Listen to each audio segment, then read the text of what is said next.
Is this on? Can you hear me? Okay. Hi, everyone, and thank you for being here. My name is Naadira Patel. I am an artist and a designer working across graphic design as a tool for thinking through complex social issues. I work with artists, with architects, and feminist and social justice organizations. I hope you don't mind that I stand sort of more closely to my computer. I'll try to be a bit more flexible. So first of all, I just want to say thank you to KIKK Festival for the invitation, to Marie for bringing me here and for hosting me so well. It's a real privilege to be amongst a crowd like this, the other speakers, the artists, and of course you, the incredible audience. My talk here today is called Soft Futures, Digital Imaging Technologies, Community of Practice, and the Potential for Solidarity. It's a very long title, I know. I couldn't quite summarize everything that I do. So while these may seem to be not directly related concepts, what I will talk through here today are ideas that weave through my practice that relate to each of these concepts across design, so graphic design, across illustration, and artistic practice. And some of part of what I think through here today are ecologies of practice, making work with other people, and the intersections of design, publishing, critical theory, and contemporary artistic practice.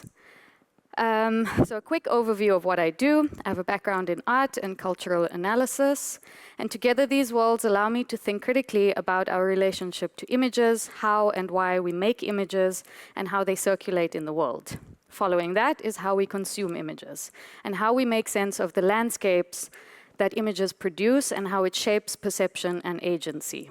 My research interests are centered around understanding the political implications of the imaging tools that we use and thinking critically about how new tech and visualizing tools, while fun and fascinating, that allow us to expand our imaginations, are also tools that are simultaneously used to target, to profile, and cause harm.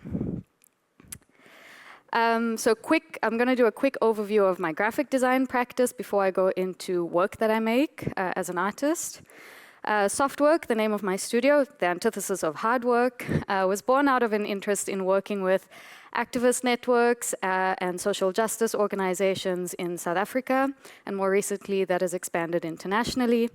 We work with feminist organizations, grassroots activists, where we use illustration and design as a tool to fill the gaps where images don't exist of the work that people do on the ground, and to think about how to visualize the work of activists in small communities. So these are some projects for Christian Aid, for the Gay and Lesbian Archive in Action in Johannesburg, and publications that are to do with well-being in feminist activism. This is a project with Greenpeace International, which was making game cards to think about how artists and designers are using AI to imagine how we can design sustainable cities, but using the tools of AI. And we created this kind of game using the AI-generated images by a group of artists to think about how they could come into action. So collaboration and conversation is key to my practice and our practice. And when I say our, I mean the work of my studio, but also the work I do with other artists and architects. And softness is a kind of key methodology for how we approach design and conversations with others. And really, I like to think about design not as a tool for advertising, but a tool for social change, for telling stories, for building narratives and sharing ideas. I'm not trained in any way as a graphic designer. I come to it from being an artist. So I suppose my relationship with graphic design is a little bit different. This is a project with the Johns Hopkins University for a research center called Black Beyond Data, which is thinking about Black bodies, data, and profiling. And they do history workshops and thinking about how data has always been embedded in certain kind of archiving processes, but also policy making. It's a project with the Desmond Tutu Foundation in Cape Town, which is a project on reimagining the ideas of democracy, freedom, belonging, embodiment, 30 years into South Africa's democracy. So this is an ongoing project, which is a documentary series.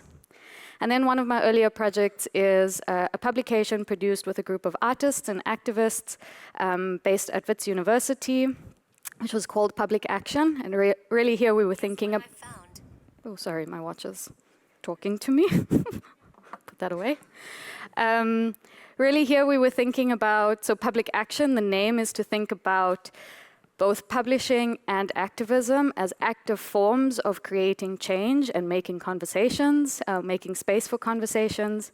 And it was produced with a group of activists who went on a road trip across South Africa to all 23 universities and hosted workshops with activists who were involved in the 2015 Fees Must Fall student protests to think about undoing institutional forms of violence in universities from an academic context and also policing.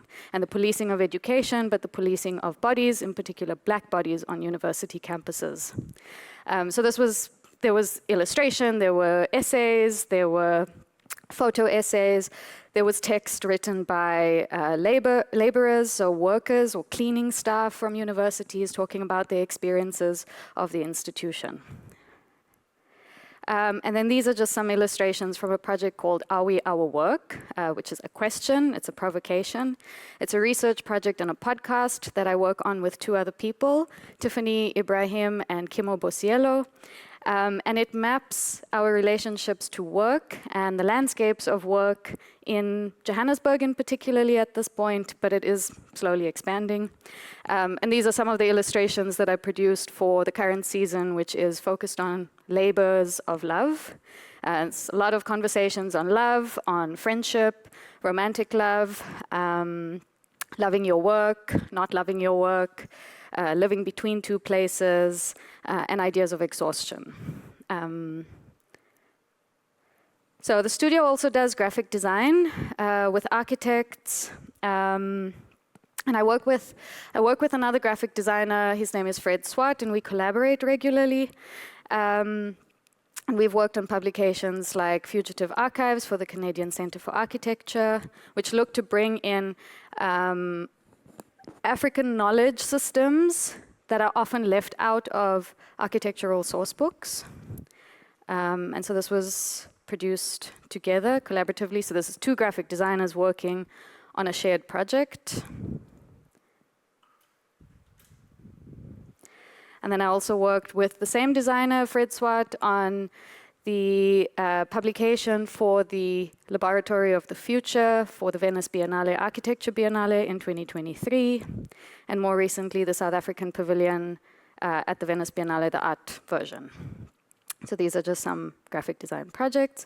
And then the last one I show here is a publication with WOLFF architects who are based in Cape Town. And this is a book showcasing 14 years of their practice, which actually launches tonight in Johannesburg, which I'm missing, but I'm joining it online.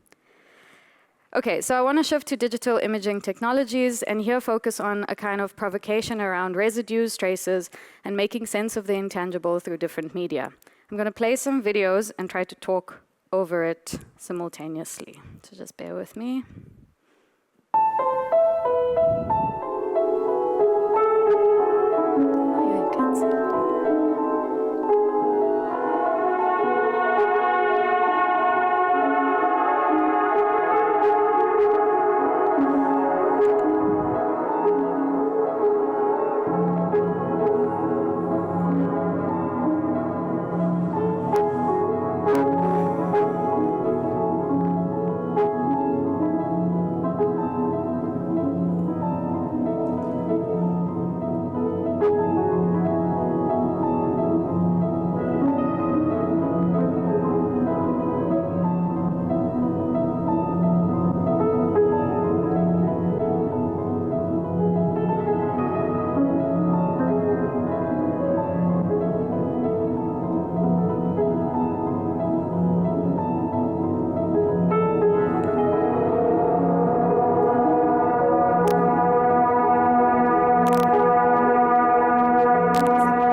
Welcome to the age of you, an age of self-imaging marked by the lightning destructive speed of information, confusion, and imagination.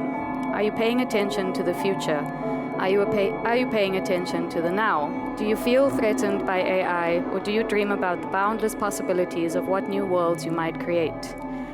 Tools to expand your world and imagine anything.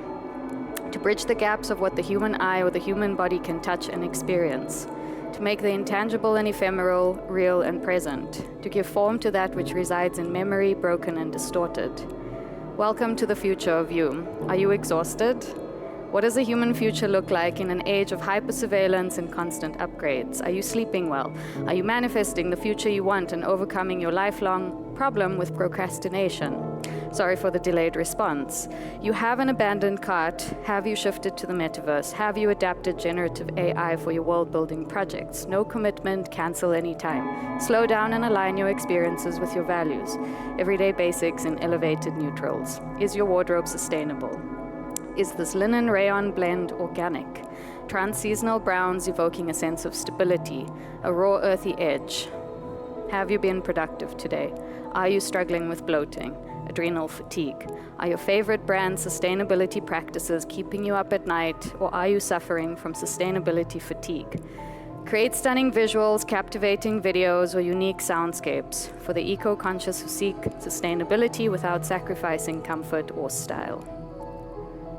So what I'm reading for you here and what you're seeing on the screen are a series of, quite clearly, headlines, taglines, catchphrases pulled from different media, email subscriptions, social media, news cycles that flood our inboxes on a daily basis, minute by minute.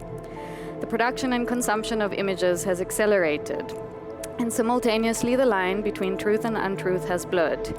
We fight images with images, images with counter-images, one horrific scene to outdo another, in a fight for verity, for evidence, for truth.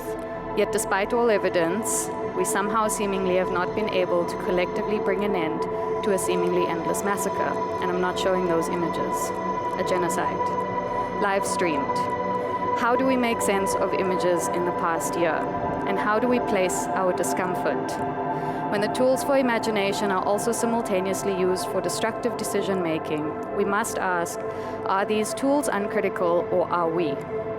The speed, power, and devastation of modern warfare could be said to be the same as the speed, power, and devastation of modern media. Okay, I'm gonna jump away from here. Whoop.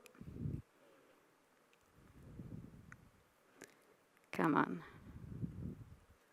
So the videos that I showed you just a moment ago are titled, "Sorry for the delayed response," "This is futile," "The future of work," "Hope this finds you well," and "Wellness fatigue." All kinds of phrases that you are all very familiar with in the past few years. And in these, I draw on an endless scroll of images and headlines that are each designed to be consumed, that are designed to capture, or to distract, or to pull you into performed realities elsewhere. To remove the text from the image, which is what I do in removing them from their context and putting them into a new kind of space. So to remove the text from image, the message from the medium, is to question what lies at the core of what we are attempting to achieve with the overproduction and consumption of images. And extracting them from their contexts makes them just a little bit strange.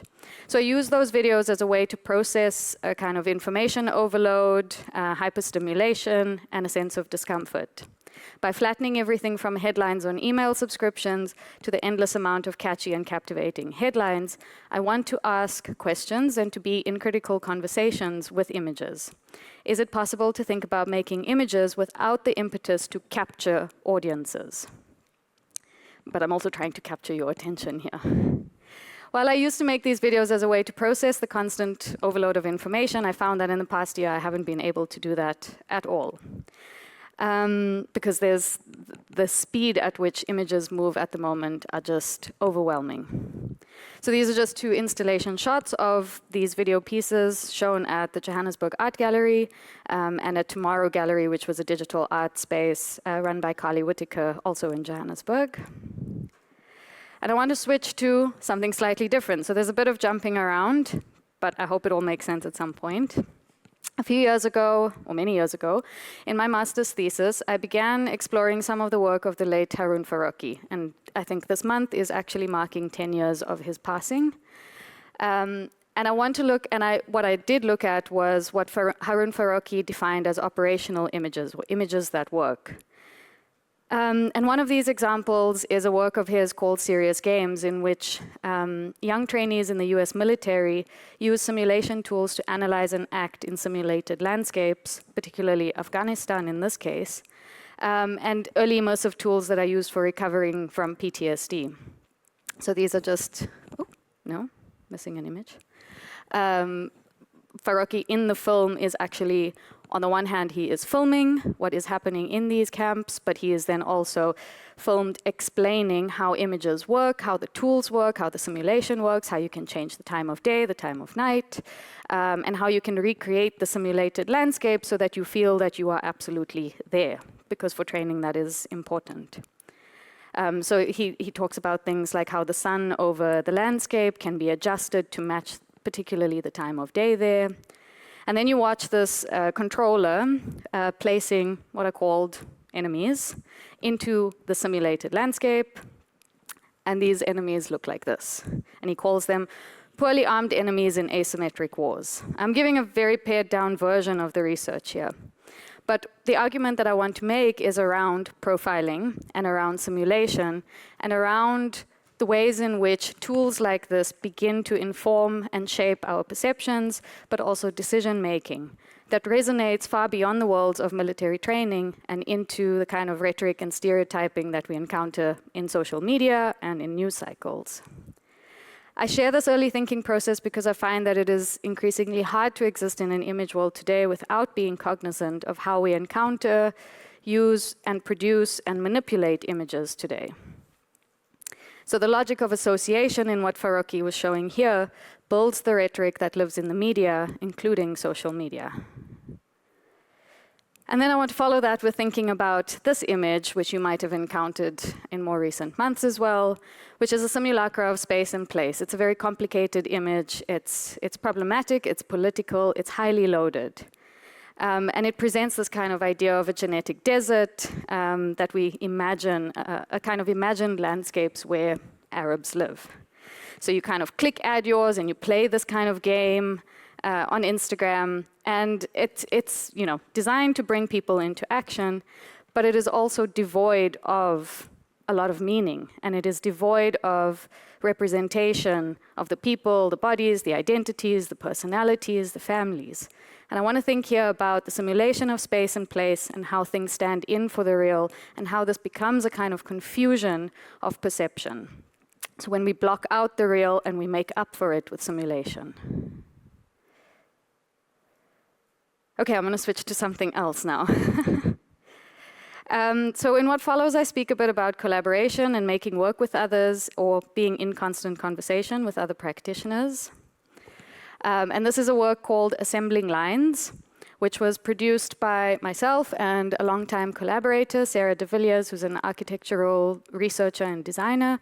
We've been working together for about 5 years now, teaching, making art, being on residencies together, which I'll share in a moment. So shifting from the kind of text language of the videos that I showed a few moments ago, here we shift the text to a built form, to an installation. So shifting from the screen to a built form, the flattened headlines, announcements of delayed shipments, and the measures of distance, time, bodies, and labor extends across the landscape of the Spear wine farm in Stellenbosch, carrying across its pixels a conversation or confrontation of labor, bodies, and commodities. And here these structures reference kind of like industrial forms, like a walkway from a warehouse, a billboard that you would encounter along a roadside, and a desk or a conveyor belt. So the kind of spaces of production. And in Assembling Lines, to show you a quick video, we start to question the manufacturing of information, data, and images as concurrent to the manufacture of goods and commodities. Fast fashion, tech, luxury goods, but also looking at the skyrocketing prices of basic goods as concurrent to manufacturing of a rhetoric of best practice, feel-good ideas on sustainability, and eco-consciousness. So drawing on headlines of the moment, the text seeks to capture conversations on labor, commodity, and measuring weight, distance, and time. Let's go to the next. It started with wanting to collect, let's play, wanting to collect data on the production of grapes and particularly understand how much water is involved, how many grapes are involved in the production of wine on a farm in Stellenbosch, which is wine country. And render that into a kind of understanding of the immensity, to understand the overall landscape of what is involved in something like the production of wine. But it became impossible to disconnect that information from other forms of interconnected global trades. And everything was coming to a halt because of a shipping crisis in the Red Sea, so we were thinking about the delays that are happening there, Red Sea tensions, and how, I don't know, people's shoes are also being stuck along the way because they can't get anything because there's a war happening. So you can't quite disconnect the small from the large. And in here, the text kind of speaks about every kind of stupid trend, from like work relationships to thinking about skincare obsessions and trends like dolphin skin, but also asking questions of like the bodies that are involved in producing goods, producing cosmetics, producing commodities. And so there's this kind of like endless scroll, again, of information. And in a way, this work, much like the videos I showed before, they become stuck in a particular moment because they're not constantly updating. I haven't written an algorithm to allow them to keep adding and updating. I don't know if that would help the work in any way, but it becomes a kind of portrait or a kind of image of its moment, what was happening, what was captured in that time. So this is just the very beautiful landscape of the Spear wine farm. It's like very lush, very gorgeous, and it kind of really hides a very, very dark history, which is something that we were in constant conversation with and really wanting to try and find a way to bring into conversation through the work. So something that provokes, something that makes you question things. Here's just a kind of indication of what the text looks like. The work was initially called Net Zero, but we changed the title because we realized that absolutely nothing about the production of the actual work achieved net zero or was actually sustainable in any way. So it went against a lot of the ideas that we were trying to explore. So we did away with the title so that it wouldn't become a problem. I'm just going to move on. Hello. Okay. So that work comes out of a shared practice with Sarah, which actually began here in 2020. I began teaching in Unit 18, which is a research, Unit 18 is a research unit at the Graduate School of Architecture in Johannesburg, where I taught alongside Sarah de Villiers and Huda Tayob. And it was looking at ideas of power and the haunting presence of power in cities.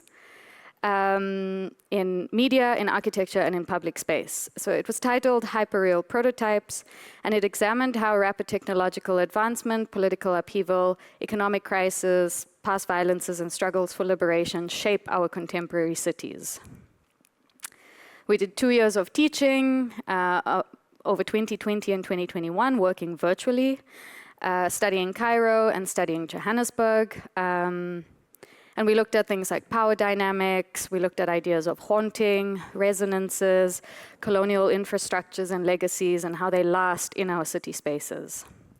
Students' work explored the hyperreal, the haunted, looking at themes of doubling, layering, the interplays between copies and originals.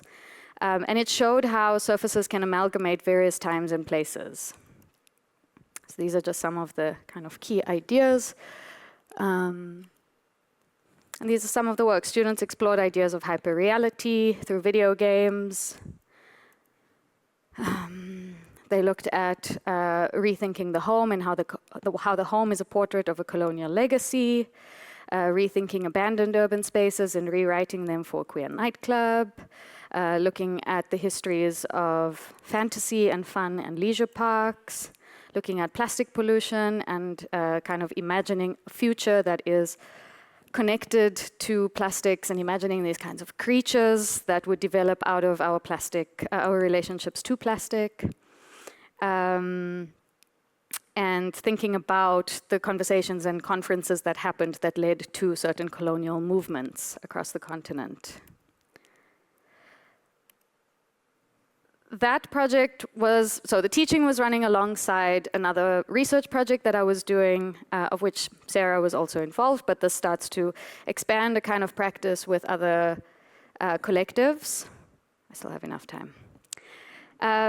So this is a project called Johannesburg Lasts, and it was produced with a collective of the same name because we were lazy and couldn't think of another name.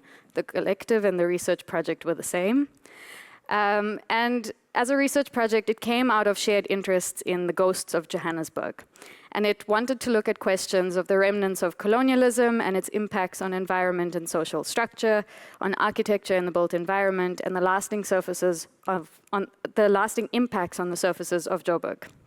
Everything from how the city imagines itself, its aesthetics, its architecture, its design, to the fine mine dust that settles in our lungs because we live so close to mine dumps. So using the web platform provided by Ellipsis Journal for Creative Research, the collective sought to explore the possibilities of how digital tools might allow us to tell Johannesburg's story in an interactive way. Ellipsis is an online artistic practice journal that was started in 2015 and aims to create a kind of space to rethink how creative work is produced, reviewed, and accredited according to academic publishing practices.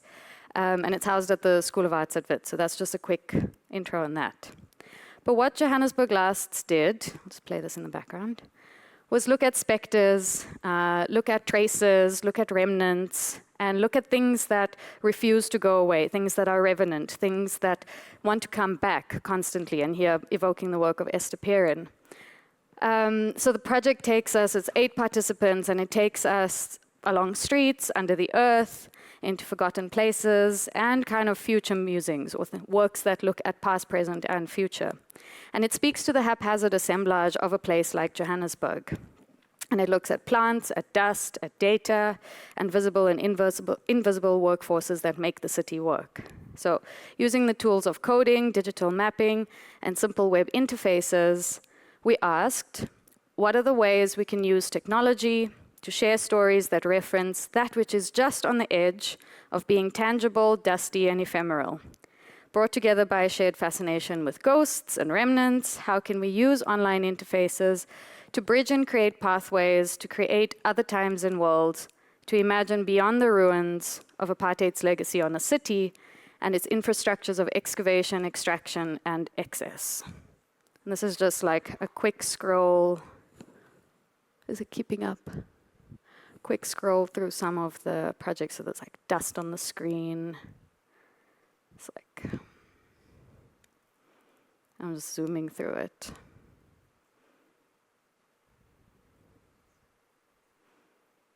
I'm going to leave it here.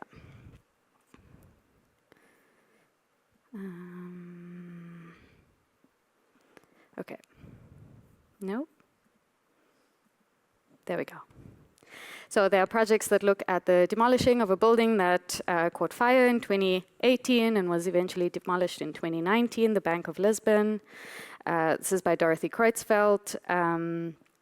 This is by Counterspace Studios, Maya Valley and Sarah de Villiers, which looks at radioactive vibrations of the possible future Kwamaimai market, which is a traditional healers market. And it looks at the kind of aesthetics of hypnosis, and it reaches into the underworld of like voices and messages from the past and the future. The senses are important, so Nina Barnett and Jeremy Boland, they make us aware of dust, and they kind of think about dust's relationship to our screens, but also our skins and our fingertips. Riley Grant and William Shoki looked at the disembodied experiences of always-on workforces, and they particularly look at like Amazon and the Discovery building in Johannesburg, which is kind of like health insurance headquarters, private health insurance, this kind of blurring of life and work. And then there are these interruptions of a project called DigiCleanse, which are a series of adverts for capitalism operating through a wellness industry. So they designed a series of objects that could, like, you know, clean your chakras and clean your senses and make you more eco-conscious and cleanse your kind of soul. This is the last project I'll talk about, and I think I have just enough time for it. So this is the last, or the most recent collective that I'm part of, because I seem to really like working in collectives. I find it very generative and very productive. And Imperfect Futures is a recently formed interdisciplinary collective, including myself and 5 others. So there's filmmaker Zen Mari, an architect and researcher, Sarah de Villiers, architecture curator, Manije Verghese, architect and photographer, Alice Clancy, and curator, Madeleine Amsler. And I bring up their titles because I think it's important understanding the intersections and overlaps of these different practices and why I'm interested in working with others. We explore and expand and interrogate notions of power across social and artistic practices, architecture, design, as well as in language and in the image world. Imperfect Futures, so this is very much work in process. We're still kind of defining who we are, how we work. But the name is a kind of interesting kind of figure of speech or language. It's a conditional clause. And the idea is very much around thinking about conditional figures of speech that are speculative, open-ended, and relative to its surrounding conditions. And so we're really thinking about conversations of futurity, of sustainability, and the idea of achieving perfect as an impossibility. And therefore, an acceptance of the imperfectness of the attempts that we make towards sustainable futures. So Imperfect Futures, or IF, is a research lens, a tool for speculation, and a form of asking questions in the present, the past, and the future. Across this past summer, we took up residence in the Spreepark, which is an abandoned former GDR amusement park in Berlin, which closed operations in 2002. This is a very, very, very slow video, so I'm going to speed across it. The whole point of it is to be slow, but for the sake of being here, it might not work. So these are scenes that I filmed over the 3 months that I spent living in the Spreepark. I would spend sometimes sunrise before construction work started, but often every single Sunday I would go in to film and just kind of watch the park in the sense of waiting. It's been abandoned for 20 years. It's currently under construction and becoming something new, and Grün Berlin is the main funder of this. So there's these kinds of conversations on sustainable futures, sustainable parks, bringing people back into the space. But they've very much tried to think about how do they have conversations with the community around the park or the surrounding neighborhood to understand what people want from this park. It used to be an amusement park. There were roller coasters. It was a fun pleasure land. But all of that is rusted and broken, and they're not really able to fix it or bring it back to a kind of state of full functionality. So what we have here is this really, really beautiful, it's a spectacular space, and you can watch these roller coasters sit in this kind of post-apocalyptic landscape. That's what it looks like. Wait. These very iconic images, I'm sure some of you have encountered this before. People tell us about jumping over the fence. People have told us stories about their encounters of the space, of getting caught by police in the space. It's been securitized also for the past 20 years, which is also a kind of strange phenomenon for an abandoned place. They weren't doing anything with it, but they locked it up and they didn't let anyone in there. But a lot of stuff was stolen and damaged and broken. But it's incredibly beautiful. There's this new kind of algae that lives in the park that's developed there because it's been left to its own devices. There's new species, there's new ecologies, there are new plants, new life forms. It's full of beautiful creatures. There's a fox, there are a family of foxes that run around. And I was really lucky to spend 3 months living in this space with this collective. And this is just some of the construction scenes. Oh no, this is the same video. This is what the construction looks like. Just want to play this a bit for you.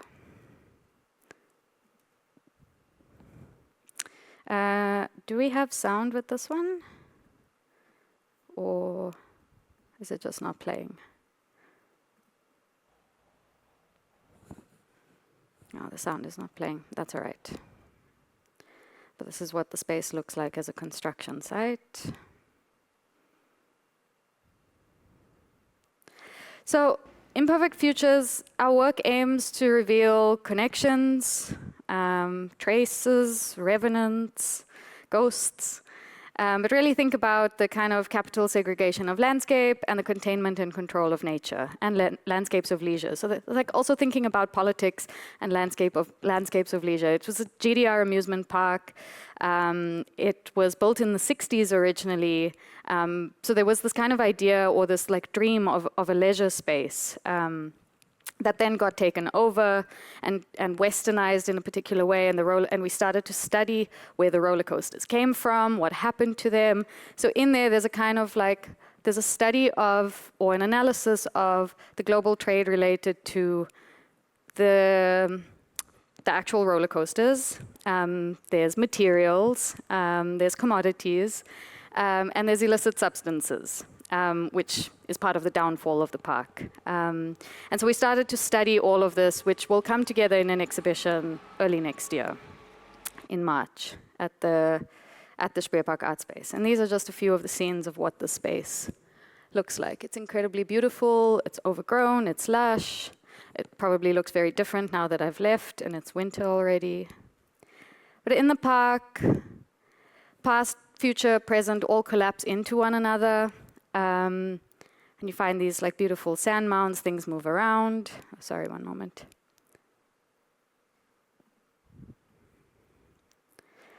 So these are the photographs of Alice Clancy. I have 30 seconds left, but I have like 1 minute left. And what we started to do was also catalog and collect all of the information and try to kind of index everything that we were collecting over the time there. So Sarah was putting together these kind of contact sheets of studying the fence, studying leaves, studying certain structures. Alice Clancy was photographing at sunrise in the time that she was there, and like kind of like the park as it wakes up in the morning. Photographing how materials were uprooted and then moved around, and you would go in one day and this giant pile of bricks would be in another place, blocking your pathway, blocking your movement. But also really studying light and studying reflection and studying softness and studying just watching the park, sitting in this kind of like sense of waiting without the activities of pleasure, leisure and thrill and excitement. It's just kind of a little bit stuck and waiting, and it's incredibly beautiful. And we started to study the kind of language that goes along the billboards as well. So the idea of futurity, already open. The main tagline of the park is Die Zukunft ist jetzt, the future is now, which also links very clearly and very nicely to Imperfect Futures as a title. So we started to study what the language on billboards on the fence looked like. And this is just a beautiful video watching the foxes running around. I don't know if you can see the foxes. Yeah. So this is if you go in on a Sunday in a really nice quiet moment, they come out and almost want to play with you, which was quite special actually. So Zen was filming with the drone, and the fox spots us and starts chasing us around, starts chasing the drone around.